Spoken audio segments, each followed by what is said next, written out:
tiene esa circunstancia muy compleja en que supuestamente nadie la lee, lo que me parece que es falso. Y entonces la forma de publicarla se convierte en la mayoría de los casos en toda una odisea, en algo muy complicado. Si alguien, como fue el caso del amigo que comentabas, del compañero que nos hablabas, qué bueno que lo pueda hacer por sus peculios. Por eso es muy difícil, es decir, un libro, por muy modesta que sea la edición, estamos hablando de decenas de miles de pesos. Muchos no podrían, es más, la mayoría no puede sufragar su obra. Qué bueno que pudiesen hacerlo. Entonces, es algo muy complicado. Y así como esto que charlamos acerca de las obras que alguien paga porque no hay editoriales que se acerquen al autor, hay un autor ahora que es un premio Nobel, que es famosísimo, ya fallecido, Miguel Ángel Asturias, de Guatemala, y que este hombre tan famoso tiene una novela fundamental en la literatura universal, muy en particular de la latinoamericana, que es El Señor Presidente. Bueno, esta novela, él tuvo que pagarla aquí en México, publicarla. No fue tanto una edición de autor, aunque su hijo que decían, se hacía llamar Gaspar Hilón, porque Gaspar Hilón era el nombre del comandante de una guerrilla. Qué curioso, el hijo de Miguel Ángel Asturias.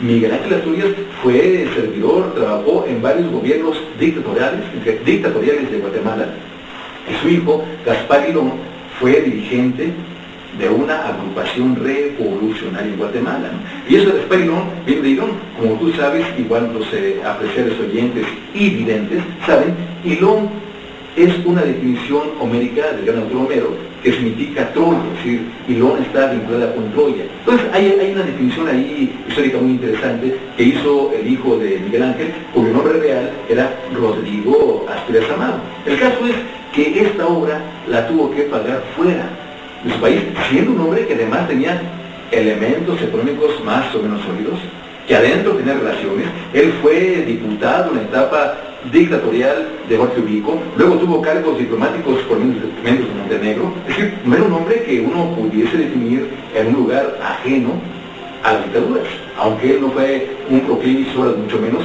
refirieran elogios a esa circunstancia. Pero publicar especialmente poesía, lo que hace es muy difícil, pero particularmente poesía se hace muy complejo, cuando no hay un vínculo. Algunos lo que hacen es tener relaciones partidarias, gubernamentales, y esto les permite en forma terciada publicar, y la tragedia no es que publiquen, qué bueno que lo hacen, sino que mucho de ese material publicado no tiene el mínimo valor poético. Yo tengo una escala de poetas que puede ser subdividida en muchos superlativos y diminutivos. Para mí solo hay 4 clases de poetas: el buen poeta, el poeta regular, el mal poeta y el poeta que en el aire las compone.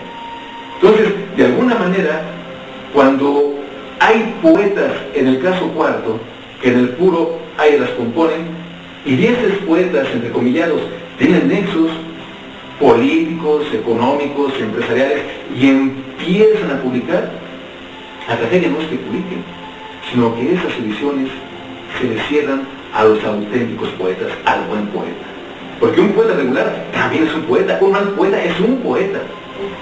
Pero el que en el aire las compone es volátil, inexistente, etéreo, no es poeta y sin embargo tiene muchas condiciones de ser publicado. Entonces, esta enorme travesía que hacen los poetas para ser publicados nos lleva a esa dimensión y a la tesitura, a la voz muy alta de que todo poeta debe estar internamente preparado, primero para intentar analizar su trabajo, y segundo, saber que las opiniones pueden ser muy diversas, por lo general muy contrarias, si es que la hay, porque la peor crítica que hay para un autor, en el caso que ahora nos concita en esta charla, que es la poesía, la peor crítica para un poeta no es la crítica, es el silencio, el ninguneo, y se ningunea cuando no se pretende, o cuando se pretende que no haya la mínima mención, ni siquiera mintiendo, ni siquiera agraviando con insultos la obra.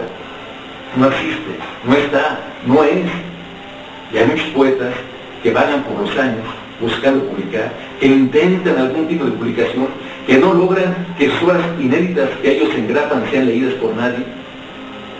Y cuando llega el momento de la reflexión profunda, esto les genera una terrible condición anímica que conduce a muchas circunstancias que uno puede imaginarse. Pero la poesía es todo. La poesía abarca todo, aunque tenga como elementos centrales la vida, en este caso el amor, la fulgurancia amorosa, amatoria y también la muerte.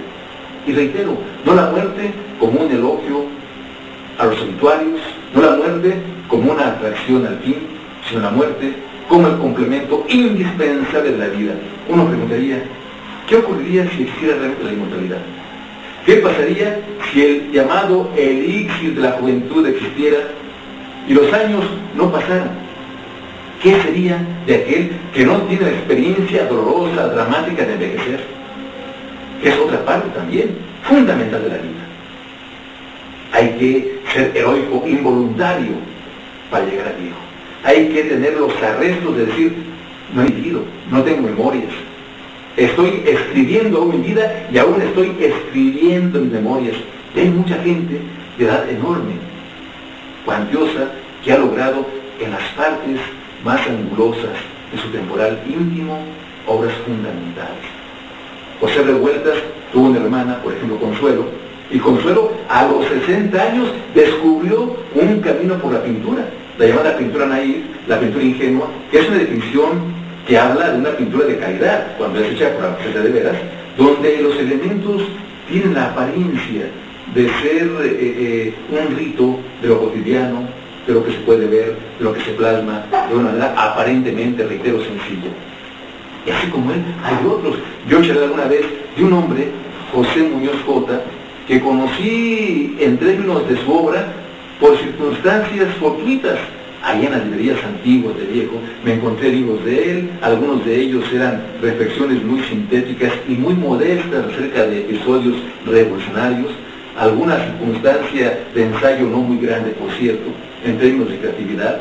Hallé que él fue un orador muy famoso, que fue parte del PRI, es decir, que era parte del mismo Estado y de condiciones con las que yo no comparto y que además combato, que era un agente que tuvo un cargo como secretario particular de Lázaro Cárdenas, que fue diputado, que tuvo nexos con Hilario Ramírez, con Celso H. Delgado, priistas muy connotados, con los que no hay la mínima identidad con ese servidor. Pero el hecho es que este hombre, que escribía cosas que yo fui viendo sin ninguna grandeza literaria, un día me encuentro un libro llamado Variaciones, hecho por él, ya post-mortem. Se lo publicó un grupo de amigos de él y de familiares, un libro delgadito, y en ese libro me encuentro que José Muñoz Jota, a quien nunca conocí físicamente, aunque sé quién es, porque acabo de escribir, de platicar, sus grandes poesías enormes, maravillosas, las hizo a los 85 años de vida. Es decir, en vísperas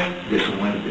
Él murió a esa edad. Tiene un poema llamado 85, que es su edad, y que es un libro profundo. Pero tiene otras en ese poemario que alguien con mucha certeza y gran habilidad logró imprimir.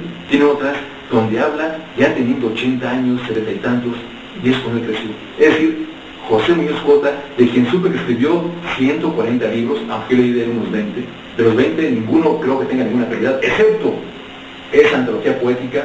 Este hombre creció, y todo lo anterior se fragua en grandeza con sus poemas a los 85 años de edad. Alguien, en una entrevista que hizo una persona ya mayor, y que esa persona hablaba de su edad tan acumulada, en términos casi de contrición, de tristeza, decía el entrevistador que la importancia de la vida es estar vivo.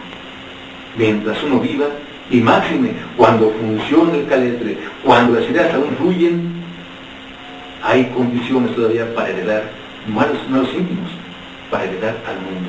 Yo creo que en ese sentido la muerte tendría una especie de parangón, no de un fin, sino del inicio de otra ruta, porque esa otra ruta está ya en posesión de la memoria que llevará a senderos de los otros. Hay una poesía de un servidor en este libro, por lo que me resta de Naval, que se llama Rodeo Mortal. Dice así: mis muertos se me acumulan como las sombras que algo indagan, lamiendo de noches todos los morales. Y el túnel sin tren se me abrió en un bostezo. La mayoría estaba en los arcos negros de mi boca abierta. con el pañuelo blanco del fantasma, me reinventaron un andén, pero ninguno estaba por irse. Todos se hallaban de regreso, con los pétalos dormidos en el labio, pedacitos de flor hablada. En el rescate de libros olvidados, me leyeron un pronunciamiento de un antiquísimo perfume.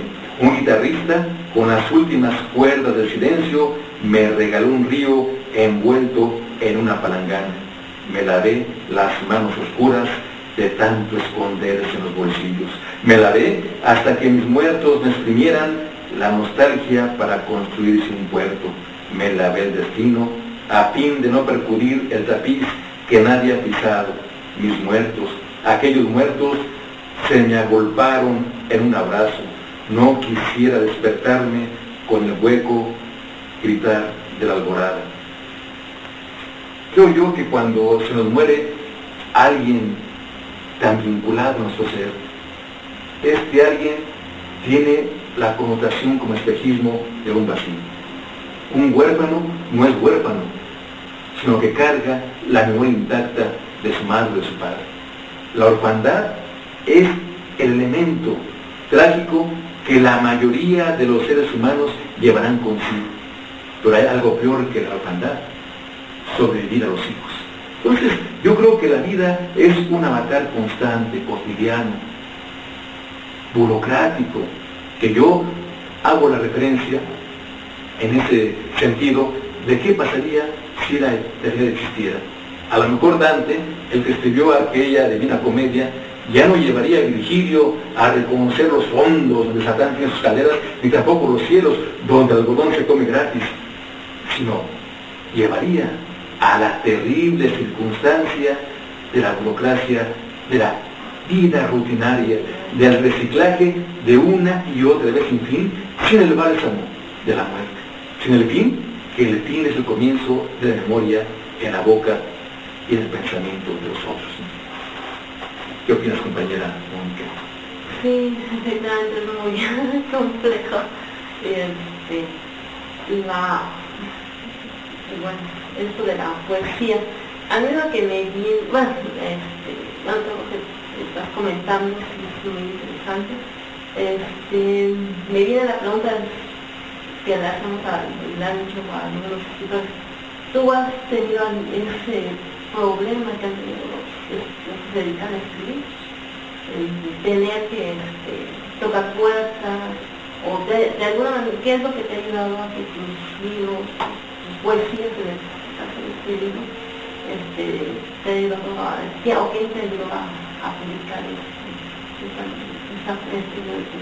Después de la melodía, con mucho gusto respondo, eso que es una cosa muy importante.